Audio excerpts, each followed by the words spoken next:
जंग अब बढ़ चुकी है, तबले जंग बच चुका है। जो अगली बात मैं आपको बताने जा रहा हूं वो इससे भी ज्यादा हैरान कुन और परेशान कुन है।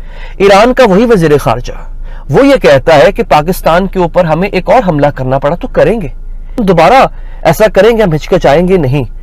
पाकिस्तान के साथ ऐसा रवैया क्यों? यहाँ पे एक चीज बतानी बहुत जरूरी है कि इंडिया ने ईरान को सपोर्ट किया है, जो ईरान ने एक पोजीशन ली है पाकिस्तान के हवाले से। सूरत हाल बड़ी कशीदा है, मुल्क के अंदर सियासी हालात तो एक जानिब, वहीं दूसरी जानिब ईरान को पाकिस्तान ने मुंह तोड़ जवाब तो दे दिया है और पाकिस्तान की अफवाज ने ईरान को यह बता दिया है कि पाकिस्तान की सरजमीन के अंदर हमारी खुद मुख्तारी के साथ आप आकर खिलवाड़ करेंगे, आप हमारी टेरिटोरियल इंटेग्रिटी के ऊपर कॉम्प्रोमाइज करेंगे और आपको लगेगा कि आपको जवाब नहीं मिलेगा।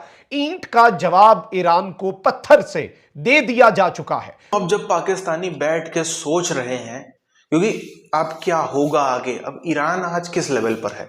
ईरान में आपको बताता चलूं, जैसा कभी जब वर्ल्ड वॉर 2 खत्म हो रहा था तब जिस लेवल पर जापान था, आज से 4-5 साल पीछे आप जाएंगे तो जिस लेवल पर तब का चाइना था, मतलब मैं यहाँ पर इकोनॉमी के लिहाज से नहीं कह रहा हूँ, मगर जो एक इमर्जिंग कंट्री होता है ना, वो हर 20-30 सालों में एक ना एक देश ऐसा उभरता ही है जिसके अंदर एक भयंकर किस्म की ललक होती है, जो सारी हदें पार करने को तैयार होता है, जो सबसे जाकर के झगड़े मोल लेता है, जो सबसे जाकर के कुछ ना कुछ करता है। जैसे जापान उस समय था, अमेरिका जबरन ये भी कर देंगे वो भी कर देंगे 1945 के दौर में।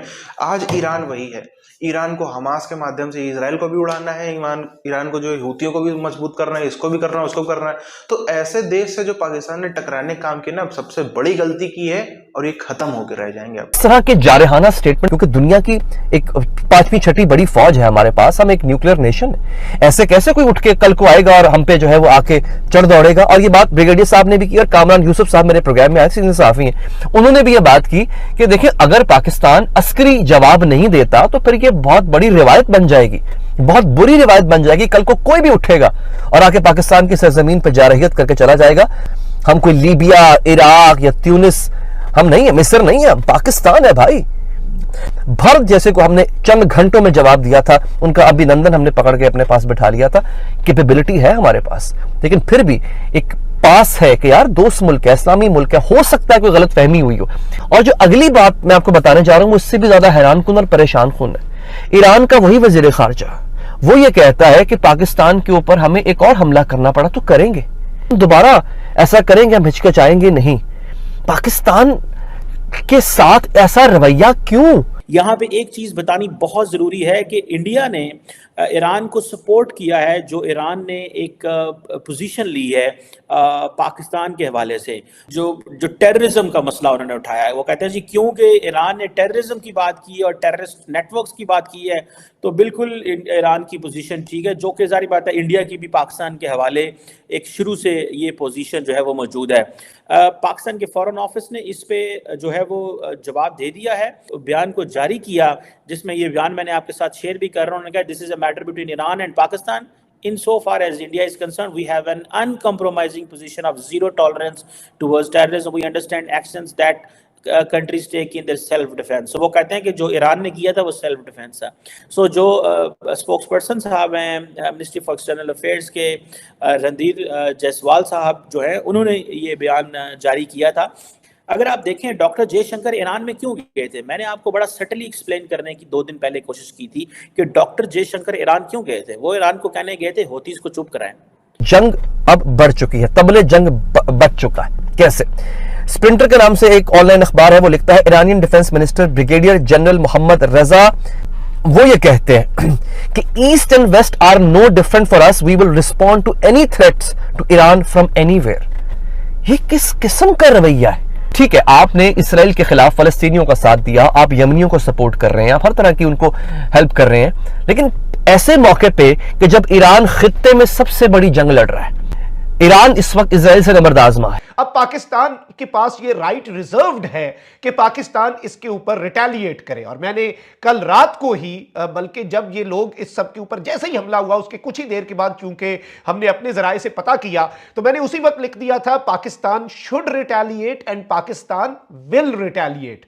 पाकिस्तान इसका बदला लेगा और पाकिस्तान ऐसा बदला लेगा कि अगलों को याद रहेगा। हमने चुन चुन के जो दहशतगर्द हैं उन्हें निशाना बनाया है। तर्जुमान दफ्तर खारजा के मुताबिक पाकिस्तान ने सुबह ईरान के सूबा सिस्तान में दहशतगर्दों की मखसूस पनागाहों को निशाना बनाया। पाकिस्तान की कार्रवाइयों में मुतअद्दिद दहशतगर्द वासिले जहन्नुम हुए। तर्जुमान दफ्तर खारजा के मुताबिक दहशतगर्द ईरान के हुकूमती अमलदारी से महरूम इलाकों में मुकीम थे। यानी कि पाकिस्तान ने यह बताया है कि यह दहशतगर्द उन एरियाज के अंदर रह रहे थे जहां पर ईरान की गवर्नमेंट का होल्ड ही नहीं है। होता है मुल्कों के अंदर जहां पर दहशतगर्दी का बहुत ज्यादा गढ़ होता है और वहां पर मकामी हुकूमत, वहां की सिक्योरिटी का होल्ड ही नहीं होता। अल अज़्म है। तर्जुमान दफ्तर खारजा ने कहा कि दहशतगर्दों की मौजूदगी और सरगर्मियों के ठोस शवाहिद वाले डोजियर भी हमने ईरान के साथ शेयर किए। पाकिस्तान ने काम पक्का किया है। इंतहाई पेचीदा कामयाब ऑपरेशन पाकिस्तानी अफवाज की पेशावराना महारत का मुंह बोलता सबूत है। पाकिस्तान अपने अवाम के तहफ़्फ़ुज़ और सलामती के लिए तमाम जरूरी इक़दामात करता रहेगा। दफ्तर खारजा की जानिब से जारी बयान में यह भी कहा गया कि पाकिस्तान ईरान की खुद मुख्तारी और इलाकाई सालमियत का बहुत एहतराम करता है। तर्जुमान दफ्तर खारजा ने कहा कि पाकिस्तान अक़वाम मुत्तहिदा के चार्टर के उसूलों और मकासद को बरकरार रखता है। यूएन चार्टर उसूलों में रुकन ममालिक की इलाकाई सालमियत और खुद मुख्तारी शामिल है।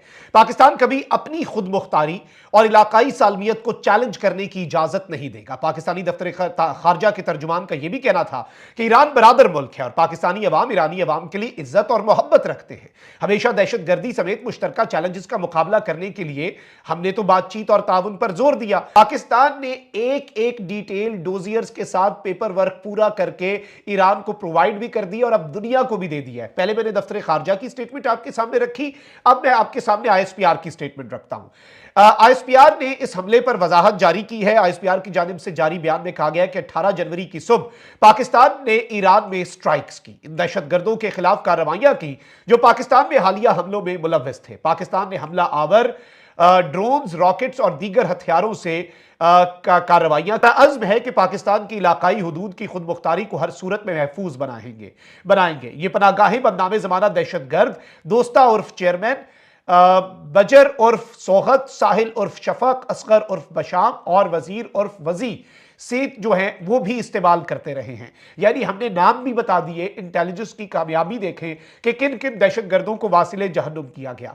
आईएसपीआर ने कहा कि किसी भी किस्म के मिस एडवेंचर के बारे में हमारा अज़्म जो है वो गैर मुतज़लज़ल है। ईरान को एक अहम तरीन पैगाम पाकिस्तान की तरफ से पहुंचा दिया गया है। ये मैसेज बड़ा इंपॉर्टेंट है और जो ये ऑपरेशन लॉन्च किया गया है ईरान के खिलाफ, ये एक बड़ा वाज़े और दो टोक और पाकिस्तान की तरफ से बड़ा कैलकुलेटेड, यही एक प्रोफेशनल आर्मी और एक प्रोफेशनल और एक आप कह लें कि रिस्पॉन्सिबल नेशन जो होता है उसका ये सबूत है मुंह बोलता हुआ कि पहले हमने इस सब के ऊपर डिप्लोमेटिक लेवल पर जो कुछ पाकिस्तान कर सकता था पाकिस्तान ने किया। पाकिस्तानी आकलन लगा लगा कर ही अभी से टेंशन में है। पाकिस्तानी आकलन लगा लगा कर ही अभी से परेशान है कि आखिर ये क्या हो गया, आखिर ये क्या हो गया, आखिर चीजें बेहतर होंगी कि नहीं होंगी, आखिर यहाँ से यू टर्न कोई होगा कि नहीं होगा, आखिर बर्बादी और तबाही के अलावा कुछ और विकल्प है पाकिस्तान के पास या नहीं।